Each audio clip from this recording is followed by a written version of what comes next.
अस्सलाम dear students. आज हमारा complex number maths B course का लेक्चर नंबर 35 है। एक्सरसाइज 1.2 का आज हम क्वेश्चन नंबर 13 सीखेंगे।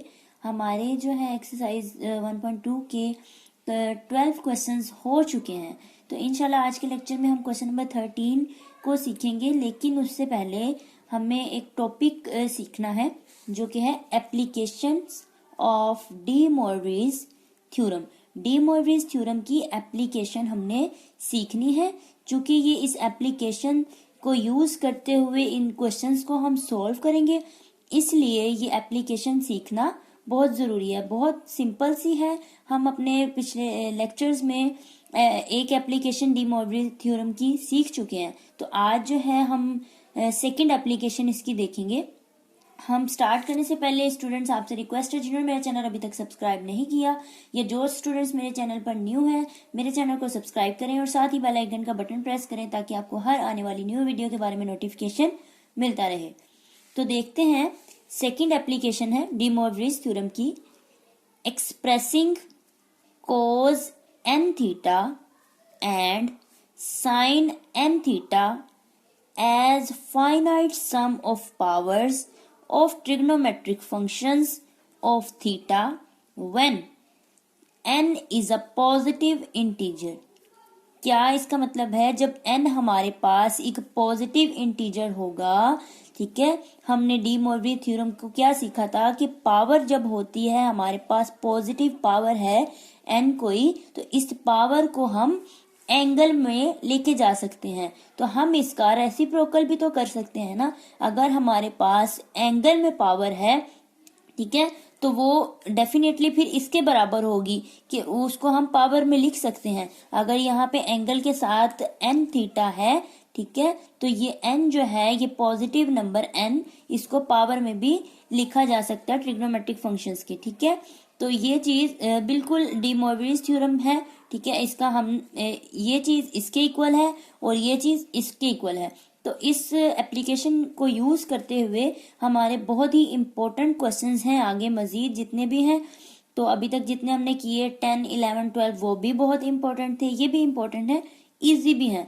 तो हम क्वेश्चन नंबर 13 जो है देखते हैं। अब स्टार्ट करते हैं। आपको स्टेटमेंट में इस तरह गिवन होगा, प्रूव दैट, सिर्फ इतना लिखा होगा और आगे ये पार्ट आपको गिवन होंगे। तो क्वेश्चन 13 के 5 पार्ट्स हैं। पहला और दूसरा ये पार्ट मैं करवा देती हूँ।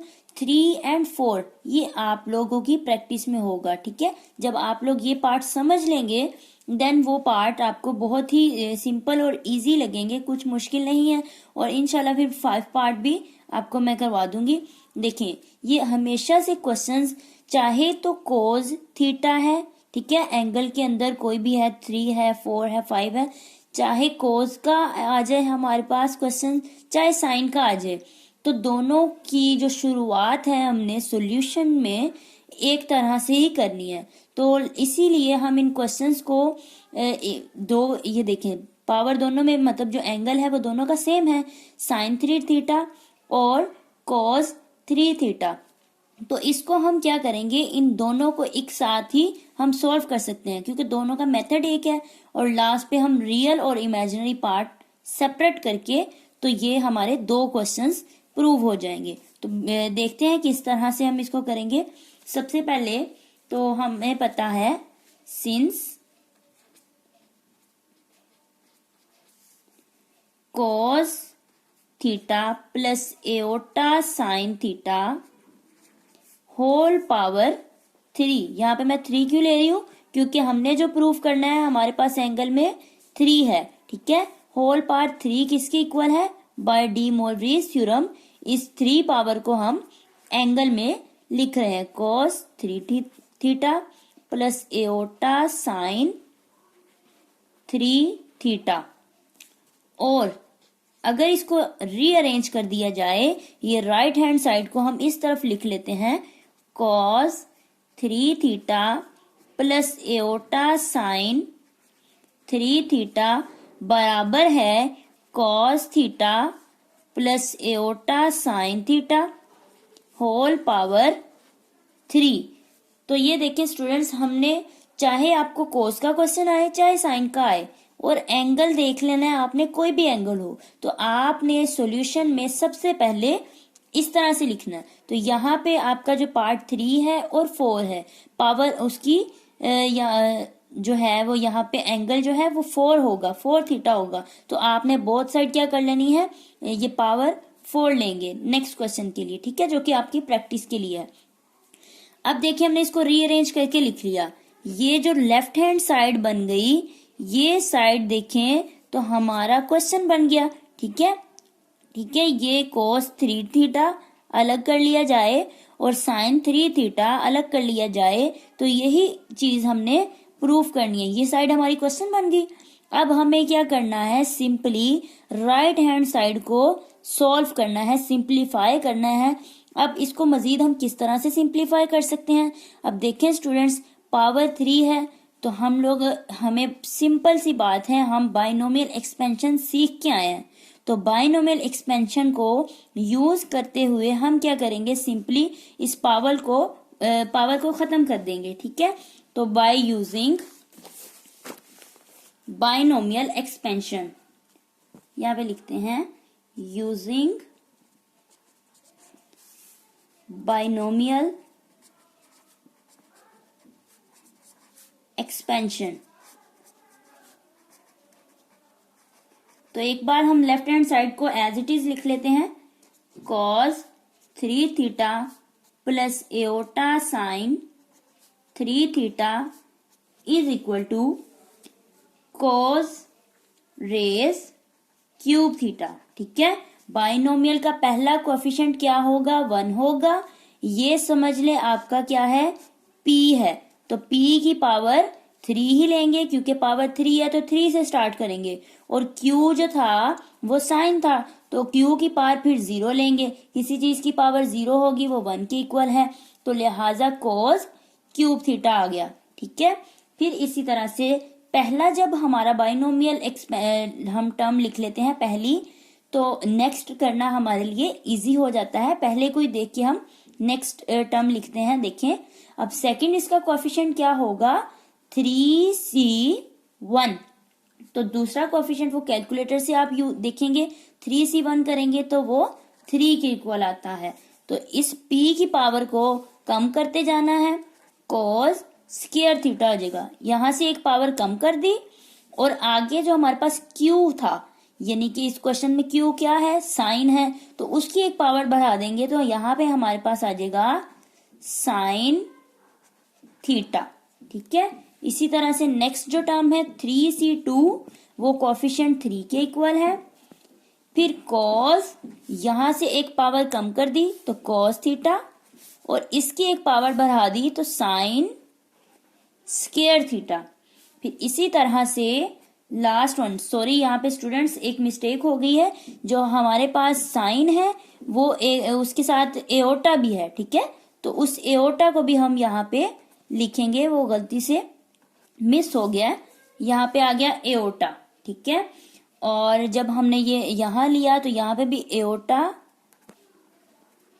स्क्वायर आ जाएगा, ठीक है।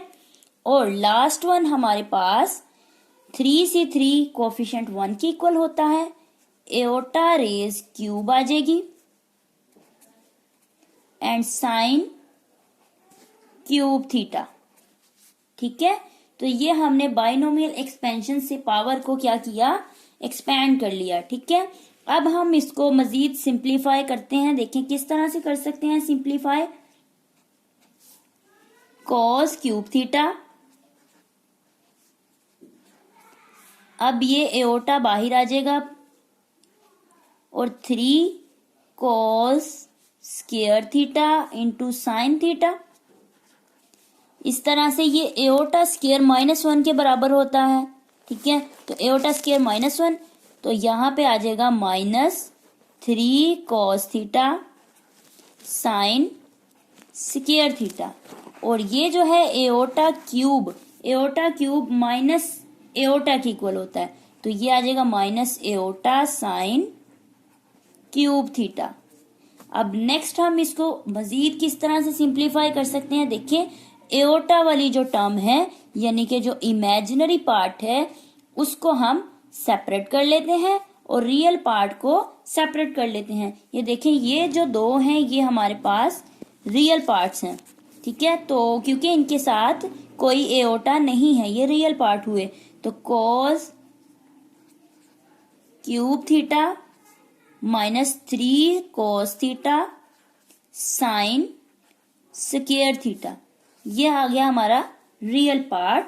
और यहां से अगर प्लस एओटा कॉमन ले लिया जाए और बाकी अंदर जो रह गया वो इमेजिनरी पार्ट, तो वो हम जो रह जाती है term 3 cos square theta sine theta minus sine cube theta. अब नेक्स्ट इसको हम किस तरह से सिंप्लीफाई करेंगे, हमारी रियल और इमेजिनरी पार्ट हम क्या करेंगे, सेपरेट कर लेंगे। देखें, यहाँ ये रियल पार्ट है और ये इमेजिनरी है, और लेफ्ट हैंड साइड पे भी ये रियल है और इमेजिनरी पार्ट भी है। तो हम क्या करेंगे, रियल और इमेजिनरी पार्ट को इक्वेट कर लेते हैं।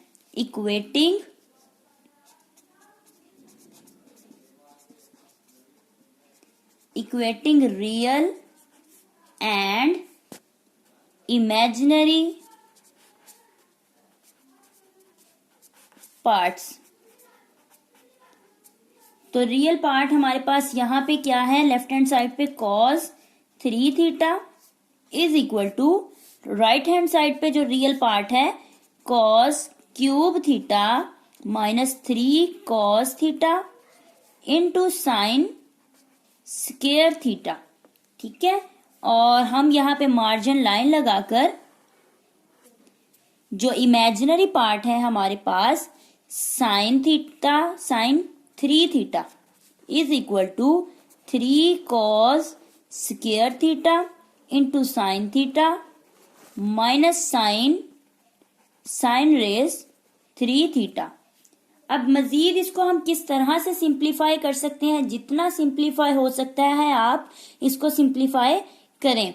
तो ये देखें, यहाँ पे साइन स्क्वायर जो है ये किसके बराबर है, हमारे पास आइडेंटिटी होती है cos square theta plus sine square theta is equal to 1, ठीक है। ये आइडेंटिटी है हमारे पास ट्रिग्नोमेट्रिक की। तो हम यहाँ से साइन स्क्वायर की वैल्यू निकाल सकते हैं ना, जो कि इक्वल होगी 1 माइनस कॉस स्क्वायर थीटा। तो इस साइन स्क्वायर की जगह पे हम पुट कर देते हैं 1 माइनस कॉस स्क्वायर थीटा। तो देखिए cos cube theta is equal to cos raise 3 theta minus 3 cos theta into इसकी जगह 1 माइनस कॉस स्क्वायर थीटा। अब मजीद इसको हम अंदर प्रोडक्ट की फॉर्म में है तो इसको मल्टीप्लाई कर देते हैं, cos raise 3 theta minus 3 cos theta और minus into minus plus 3 cos, bases same है तो पावर्स क्या होंगी, ऐड हो जाएंगी। ये पावर 2 है, ये पावर 1 है, तो कॉस क्यूब थीटा। अब देखें, ये 1 कॉस क्यूब थीटा और 3 कॉस क्यूब थीटा हमारे पास हो गया 4 cos raise 3 theta minus 3 cos theta, और यहाँ पे लेफ्ट हैंड साइड पे कॉस 3 थीटा। तो जो चीज हमने प्रूफ करनी थी कॉस के लिए यानी कि रियल पार्ट के लिए, वो एक हिस्सा यानी कि एक क्वेश्चन हमारा प्रूव हो चुका है। अब दूसरा क्वेश्चन देखिए, हमने कुछ भी इसमें मुश्किल नहीं हुआ, 2 क्वेश्चन को लेके हमने सॉल्व किया, कितना इजी था। तो इस तरह से 2 क्वेश्चन जो है वो सॉल्व हो जाते हैं। पैरेलल आप सॉल्व करें, चाहे साइन का है चाहे कोस का है, मेथड एक जैसा है। रियल और इमेजिनरी पार्ट सेपरेट कर दें तो 2 क्वेश्चन आपके सॉल्व हो जाते हैं, ठीक है। अब इसी तरह से हम यहाँ पे साइन के लिए देखेंगे, इस कोस स्क्वायर की जगह पे हम 1 minus cos sign square theta लिख सकते हैं। तो देखिए 3 into 1 minus sign square theta into sine theta minus sine cube theta. तो इसको मल्टीप्लाई करते हैं, 3 sign theta minus 3 sine cube theta, बिल्कुल इसी तरह से ये, ठीक है। फर्क कितना है, यहाँ पे कॉस था यहाँ पे साइन है, तो minus sine cube theta. 3 sine theta -4, ये माइनस का 4 हो जाएगा चूंकि दोनों के साथ नेगेटिव साइन है, -4 साइन रेस क्यूब थीटा। तो साइन 3 थीटा की जो वैल्यू आई, जो हमने प्रूफ करना था, वो प्रूफ ये क्लियर हो गया यहाँ पे। ठीक है स्टूडेंट्स, होप सो कि आप लोगों को अच्छे से समझ आ गई होगी। अगर आप मुझसे कुछ पूछना चाहते हैं तो कमेंट सेक्शन में कमेंट करके जरूर पूछ सकते हैं। और बिल्कुल इसी तरह से आपने इस क्वेश्चन नंबर 13 का पार्ट 4 और 3 और 4 आपने करना है। पावर आपने यहाँ पे 4 ले लेनी है, तो बाइनोमियल एक्सपेंशन आप 4 पावर के लिए यूज करेंगे। तो होप सो कि आपको वीडियो पसंद आई होगी। अगर वीडियो मेरी आपको पसंद आई तो मेरी वीडियोस को लाइक और शेयर जरूर कीजिएगा। इंशाल्लाह अपनी नेक्स्ट वीडियो के साथ मिलते हैं। अल्लाह हाफिज।